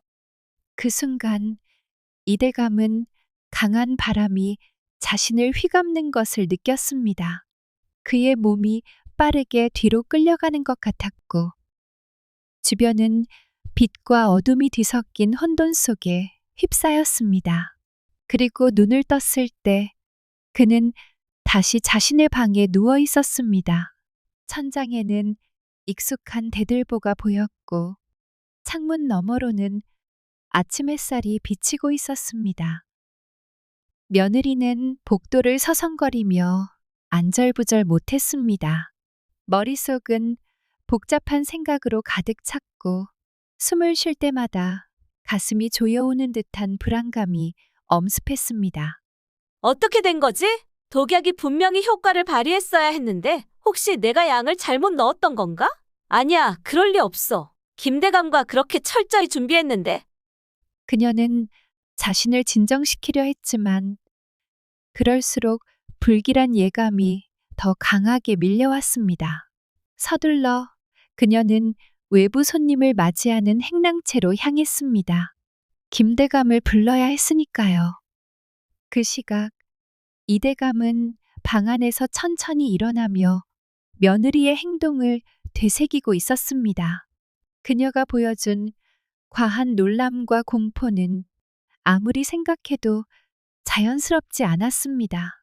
그는 그녀가 방을 나가는 모습을 떠올리며 혼잣말을 했습니다. 며느리가 왜 그렇게 겁에 질린 것인가? 단지 내가 죽음에서 돌아왔다는 이유만은 아닐 터 혹시 그녀가 이대감의 마음속에 점점 의심이 피어올랐습니다. 그는 며느리가 평소와 다르게 정성껏 차렸던 저녁상이 떠올랐습니다. 평소와 다르게 기름진 음식, 지나치게 정갈한 상차림, 그리고 저녁을 먹고 난 후 느꼈던 이상한 졸음까지 모든 것이 퍼즐 조각처럼 이어지기 시작했습니다. 설마 며느리가 이대감은 마음이 차갑게 식는 것을 느꼈습니다. 그는 아직 확신할 수 없었지만 무엇인가 감춰진 음모가 있었다는 직감이 들었지요. 그는 생각을 정리하며 방 밖으로 나가기로 했습니다.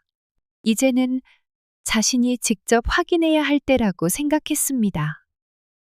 며느리는 김대감을 몰래 불러냈습니다. 그녀는 김대감에게 다급히 속삭였습니다.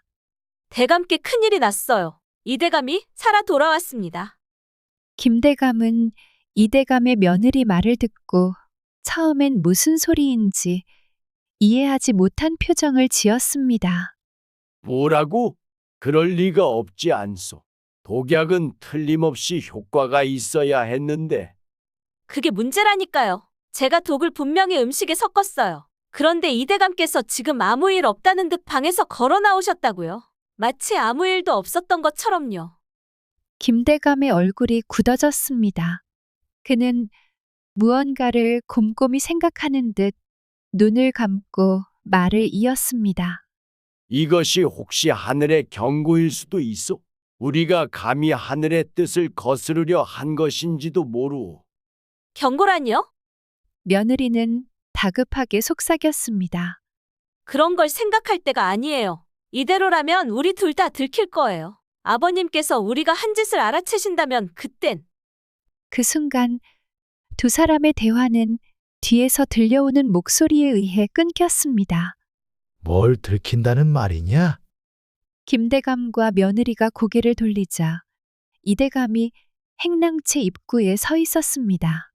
그의 눈빛은 날카로웠고 얼굴은 평소의 온화한 표정 대신 단단한 의지를 드러내고 있었습니다.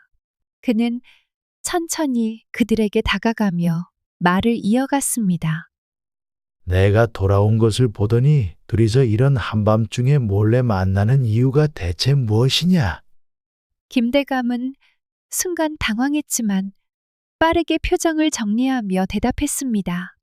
이대감, 이건 단지 우연히 만나 이야기를 나누던 중일 뿐입니다.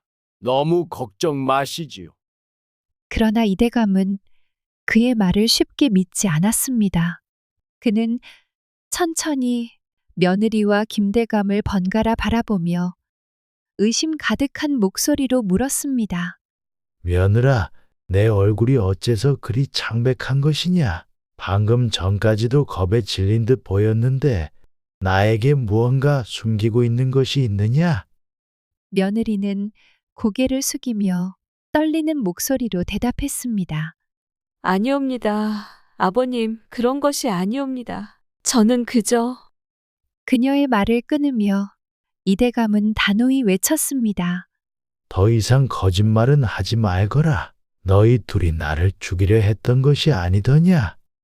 그 말에 김대감과 며느리의 얼굴은 새하얗게 질렸습니다. 이대감의 의심이 이제는 확신으로 변한 순간이었습니다. 그러나 이대감은 아직 모든 것을 드러내지는 않았습니다. 그는 두 사람을 바라보며 속으로 결심했습니다. 이제부터는 내가 너희의 거짓된 관계를 낱낱이 밝히고 그 대가를 치르게 할 차례다. 이대감은 며느리와 김대감을 번갈아 바라보며 침묵했습니다.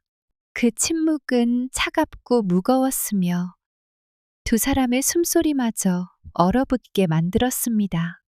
김대감은 평정심을 유지하려 애썼지만 이대감의 눈빛은 그를 숨막히게 했습니다.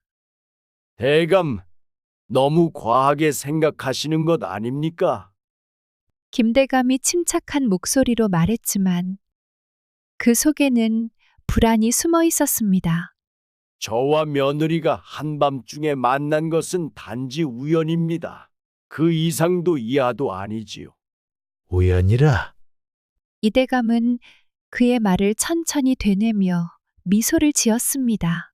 그러나 그 미소는 차가웠고 김대감과 며느리는 그 속에 숨겨진 날카로운 경고를 느꼈습니다. 그러면 며느리야, 너도 우연히 여기 온 것이냐? 이대감은 며느리를 바라보며 물었습니다. 며느리는 당황한 얼굴로 고개를 끄덕였습니다. 예, 어르신, 저는 그저 마실 나온 것뿐입니다. 마실? 이대감은 고개를 끄덕이며 조용히 걸음을 옮겨 두 사람 앞으로 다가갔습니다. 그의 목소리는 낮았지만 칼날처럼 날카로웠습니다. 그러면 내가 물어보자. 내가 어젯밤 내게 대접했던 저녁 밥상에 있던 수저다. 왜 이렇게 검게 변했는지 아느냐? 며느리는 입술을 깨물며 고개를 숙였습니다. 손은 떨렸고 온몸에서 식은땀이 흐르기 시작했습니다. 그녀는 이대감의 눈빛을 감당할 자신이 없었습니다. 김대감이 상황을 바꾸려 나섰습니다. 대감, 너무 이상하게 생각하지 마십시오. 며느리가 어르신을 위해 준비한 정성 어린 식사에 무슨 의도가 있겠습니까? 이렇게 살아 계시지 않습니까? 그러나 이대감은 그의 말을 무시한 채 며느리를 계속 응시했습니다. 나는 어젯밤 분명히 느꼈다. 내가 차린 밥상, 그리고 그 후 내 몸에서 일어난 이상한 일들, 그게 단지 정성 때문이라면 지금 내가 왜 이렇게 두려워하는 것이냐? 그 순간 며느리는 더는 버티지 못하고 무릎을 꿇었습니다. 눈에는 눈물이 가득 고였고 그녀는 떨리는 목소리로 말했습니다. 며느리는 죄책감에 거짓말을 하지 못했습니다. 아버님, 죄송합니다. 모든 게 제 잘못입니다. 하지만 저는 억울합니다. 이대감은 그녀를 내려다보며 차분히 물었습니다. 무엇이 억울하단 말이냐? 내가 나를 죽이려 한 것이 억울하다는 것이냐? 아니옵니다. 저는 단지 김대감의 말에 따랐을 뿐입니다. 모든 계획은 그가 세운 것입니다. 며느리는 흐느끼며 고백했습니다. 그녀의 말은 김대감을 놀라게 했습니다. 뭐라고? 김대감이 분노에 찬 목소리로 외쳤습니다. 너는 무슨 소리를 하는 것이냐? 모든 것이 내 계획이라니. 너도 충분히 이 일을 원했던 것이 아니었느냐? 두 사람은 서로를 비난하며 말다툼을 시작했습니다. 이대감은 그들의 대화를 듣고 있던 중 모든 퍼즐이 맞춰지기 시작했습니다. 그는 그들의 말이 사실임을 확신하며 천천히 입을 열었습니다. 그만해라. 이대감의 단호한 목소리에 두 사람은 입을 다물었습니다. 그는 한 발자국 앞으로 나서며 말을 이었습니다. 너희 둘이 나를 죽이려 했다는 것은 이제 분명해졌다. 그러나 하늘은 너희의 음모를 허락하지 않았다. 내가 다시 이승으로 돌아온 것은 단순히 나의 운명이 아니라 너희 죄를 심판하라는 하늘의 뜻일 것이다. 김대감은 당황하며 무릎을 꿇었습니다. 대감, 용서해 주십시오. 저는 순간적인 어리석음에 이끌려 잘못된 결정을 내렸습니다. 하지만 저도 그녀를 도우려 했던 것뿐입니다. 도려 했다. 이대감은 냉소를 지으며 말을 이었습니다. 내 죽음이 너희 둘에게 무슨 도움을 주었겠느냐? 내 탐욕과 며느리의 불만이 만든 결과일 뿐이지. 며느리는 엉엉 울며 바닥에 엎드렸습니다. 아버님, 잘못했습니다. 저는 단지 고된 삶에서 벗어나고 싶었을 뿐입니다. 제발 한 번만 용서해 주십시오. 이대감은 한동안 그녀를 내려다보다가 깊은 한숨을 내쉬었습니다. 용서란 쉽지 않은 법이다. 그러나 하늘이 나를 다시 살려낸 이유는 분명히 있을 터. 나는 너희를 단죄하지 않을 것이다. 대신 너희가 이 죄를 스스로 짊어지고 살아가게 할 것이다. 이대감은 며느리와 김대감의 음모가 드러난 후 곧바로 관아에 사실을 알렸습니다. 그의 명성은 마을 사람들 사이에서 두터웠기에 관아에서도 이대감의 말을 신뢰하며 즉각적인 조사를 시작했지요. 포졸들이 김대감과 며느리를 붙잡아 관아로 끌고 갔고 두 사람의 신문이 시작되었습니다. 형장은 두 사람을 차례로 바라보며 차갑게 물었습니다. 이대감을 죽이려 했다는 의혹이 있다. 사실대로 말하라. 너희가 무엇을 했는지. 김대감은 처음엔 강하게 부인하며 자신의 결백을 주장했습니다. 이 모든 것은 오해입니다. 저는 그런 일을 꾸밀 사람이 아닙니다. 제발 믿어 주십시오. 그러나 며느리는 이미 모든 것을 털어놓은 상태였습니다. 그녀는 떨리는 목소리로 흐느끼며 말했습니다. 모든 것이 사실입니다. 제가 이대감께 드린 저녁에 독을 섞었습니다. 김대감과 함께 계획한 일이었고. 며느리의 고백은 관아를 술렁이게 했습니다. 형장은 김대감을 노려보며 다시 물었습니다. 그 말이 사실인가? 너도 함께 공모했단 말이냐? 김대감은 더 이상 부정할 수 없었습니다. 그는 고개를 떨구며 중얼거리듯 말했습니다. 예, 사실입니다. 하지만 저는 그저 그녀를 돕고 싶었을 뿐입니다. 그녀의 고된 삶을 끝내주려 했던 것뿐입니다. 형장은 그의 말을 듣고 냉정히 대꾸했습니다. 이대감을 독살하려 한 것은 분명한 중죄다. 너희의 변명은 죄를 가볍게 하지 못할 것이다. 그날 관아는 두 사람의 자백과 증거를 토대로 죄를 물었습니다. 김대감은 관직에서 파면된 뒤 먼 지방으로 유배되었고 며느리는 집안의 신분과 재산을 박탈당해 평생 노비로 살아가게 되었습니다. 두 사람의 계획은 무참히 무너지고 그들은 자신들의 탐욕과 잘못으로 인해 혹독한 대가를 치르게 되었지요. 그날 밤 이대감은 다시 꿈을 꾸었습니다. 그는 어두운 숲속에 서 있었고 어디선가 들려오는 낯익은 울음소리에 귀를 기울였습니다. 제발 도와주세요. 그 울음소리는 저승사자와 함께 걷던 길에서 들었던 아이의 울음과 같았습니다. 이대감은 그 소리를 따라 천천히 걸음을 옮겼습니다. 얼마 지나지 않아 그는 다시 구덩이를 발견했습니다. 그 안에는 처음 구했던 아이가 웅크리고 있었습니다. 너는 왜 다시 여기 있느냐? 내가 너를 구해주지 않았느냐? 이대감이 물었습니다. 아이는 천천히 고개를 들었고 그의 얼굴이 변하기 시작했습니다. 이제 그 얼굴은 단지 아이의 것이 아니었지요. 이대감은 깜짝 놀라며 입을 틀어막았습니다. 그 얼굴은 바로 그의 아들이었습니다. 아버지, 아들이 조용히 입을 열었습니다.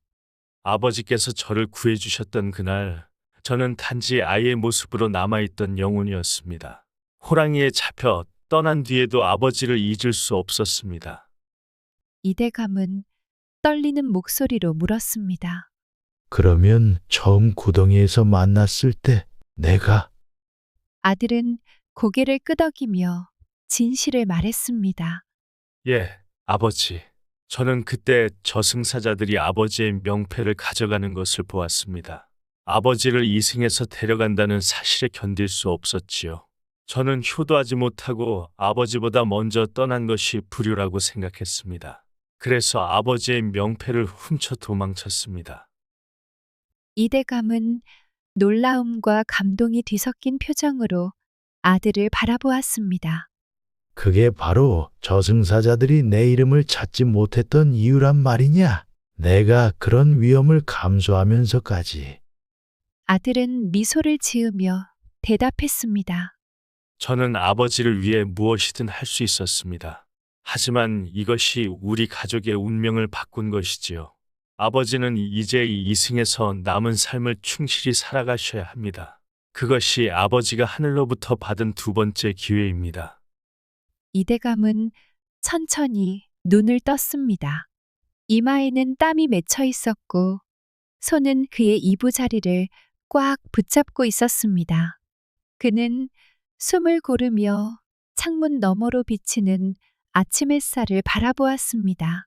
꿈이었지만 그것이 단순히 꿈이라고는 느껴지지 않았습니다. 그는 아들이 남긴 마지막 말을 떠올렸습니다.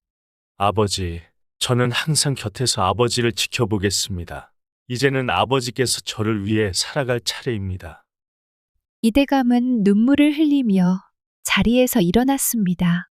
그는 창밖을 바라보며 깊은 한숨을 내쉬었습니다. 내 아들아, 내가 나를 지켜준 덕에 내가 이렇게 다시 살아있구나. 너의 뜻을 받들어 남은 생은 하늘과 사람들을 위해 바치겠노라. 그는 다시금 굳은 결심을 하며 그날 이후로 사람들을 돕고 가난한 이들을 위해 살아가는 삶을 시작했습니다. 이대감은 자신이 받은 새로운 생의 의미를 깊이 깨닫고 하늘이 준 두 번째 기회를 결코 헛되이 보내지 않겠다고 다짐했습니다. 그는 고아와 버려진 아이들을 모아 돌보며 그들을 바른 길로 이끄는데 자신의 삶을 바쳤습니다. 이대감은 자신의 집 일부를 개조해 서당을 만들었습니다. 길 잃은 아이들, 부모를 잃은 고아들, 그리고 마을의 가난한 아이들이 모두 그의 서당으로 모여들었습니다. 그는 직접 아이들에게 글을 가르치며 도덕과 올바른 삶의 태도를 가르쳤습니다. 너희는 비록 지금은 부모의 손길을 잃었지만 올바르게 자란다면 세상을 밝히는 등불이 될 수 있다. 나는 너희를 믿는다. 그는 아이들에게 학문뿐 아니라 서로 돕고 의지하는 마음가짐을 가르쳤습니다. 그의 정성과 사랑은 아이들에게 큰 울림이 되었고 이대감의 서당은 점차 마을과 그 너머까지 소문이 퍼졌습니다. 세월이 흘러 그의 서당에서 배운 아이들 중 몇 명은 과거에 급제해 훌륭한 관직에 오르게 되었고 몇 명은 마을에 남아 사람들을 돕는 의술이나 농업으로 마을을 번영시키는 데 앞장섰습니다. 사람들은 모두 이대감의 가르침을 기억하며 그의 이름을 존경스럽게 입에 올렸습니다. 이대감은 또한 자신의 아들을 기리기 위해 깊은 산속에 절을 짓기로 결심했습니다. 아들이 남긴 효심과 희생을 세상에 알리고 사람들에게 효의 중요성을 전하기 위해서였습니다. 그는 자신의 재산을 털어 절을 짓고 그 절을 홍은사라 이름 지었습니다. 홍은 은혜를 널리 알린다는 뜻이다. 나의 아들이 나에게 베풀어준 은혜를 세상에 전하고 후대의 효심의 본보기가 되기를 바란다. 홍은사는 시간이 지나며 지역의 중요한 사찰로 자리 잡았고 매년 많은 사람들이 찾아와 효와 가족의 가치를 되새기는 장소가 되었습니다. 절에는 이대감과 그의 아들의 이야기가 전설로 남아 사람들 사이에 전해졌습니다. 이대감은 평생을 근검절약하며 살았습니다.